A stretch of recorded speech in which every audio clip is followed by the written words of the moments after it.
Rich pictures, part one.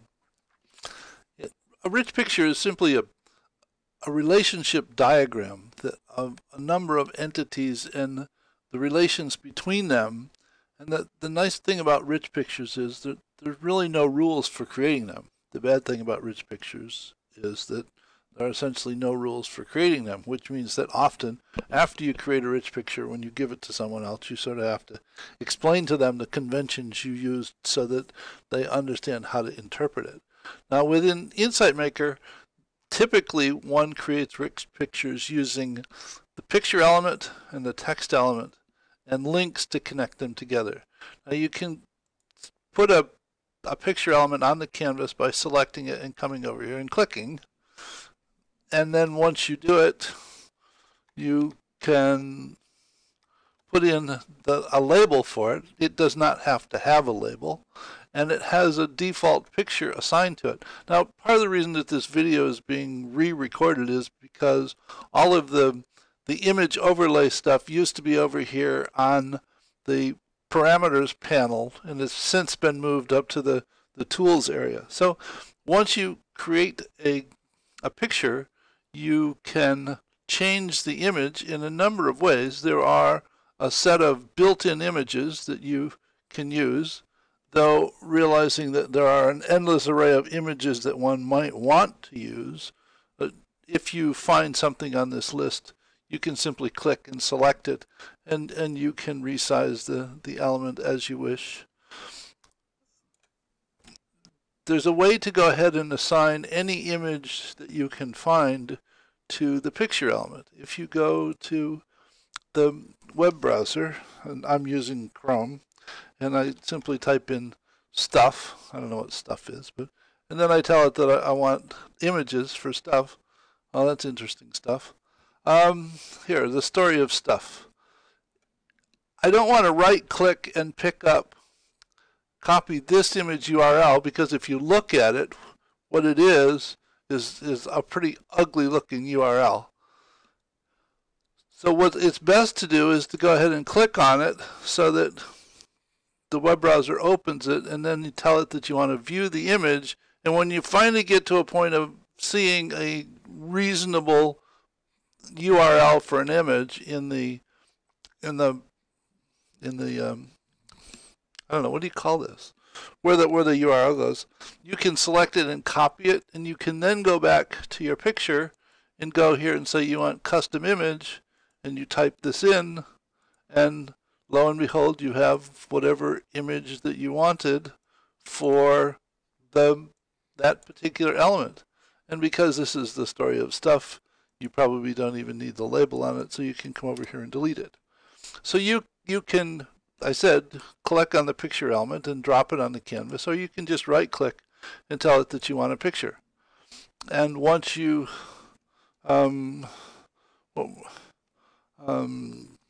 garbage, that's a good one. So we'll go back up here and we'll type in garbage, do a search, look at the images for garbage, lots of garbage.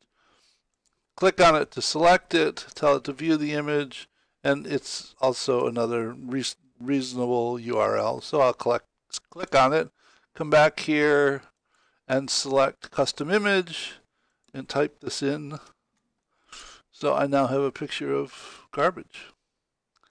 And you then can use the link connector when you select it and mouse over an entity. A little right-facing arrow in a circle pops up. If you click on that and drag to any other item, it creates a link between them.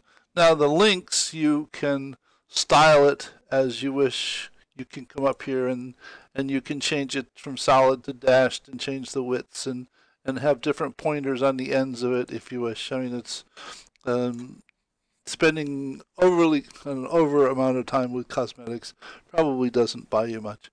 And the connectors are fixed so that if you move the pieces, the connectors stay fixed.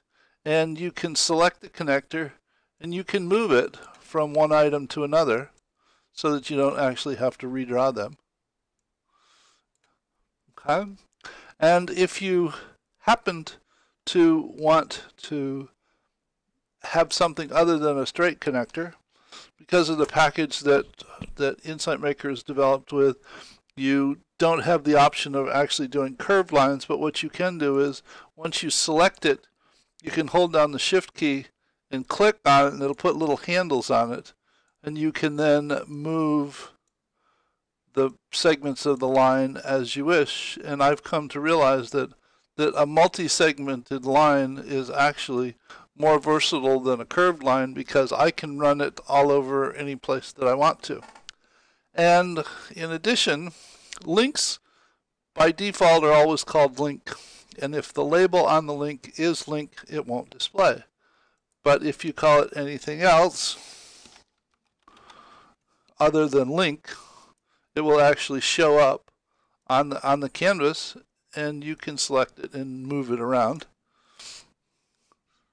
And as I said, things stay connected. So this picture of a savings account is simply a picture which represents a savings account, a bank, some initial deposit of money into that account, some interest rate, and the money in the bank interacts with the interest rate to create periodic interest, which adds to the account. And it's a picture. It's a picture of a set of relationships. Now, if you have elements that you don't want, you can select them and hit the delete key and they'll go away, or you can select them and select delete up here. But undo actually works. Well, that's a good thing. So that if you accidentally delete something, you can get it back. And the same way with text, you can create text. Some stuff, and you can then do cosmetics. You can change the style, bold, italic, underline. You can change the color of it and the size of it. But you can do connections with text the same way that you do with pictures. Now, it's true that you can actually overlay an image on any of the primitives, the stock, the variable, the converter, the folder, the button, so that the only thing that you can't overlay an image on, oh, well, I guess I'm wrong there too. You can actually overlay an image on text. So all of the primitives, see, there's just so much stuff to remember. So all of the primitives, you can overlay text, and once you do this, you might want to put the label of it at the bottom or the top or the left or the right, wherever.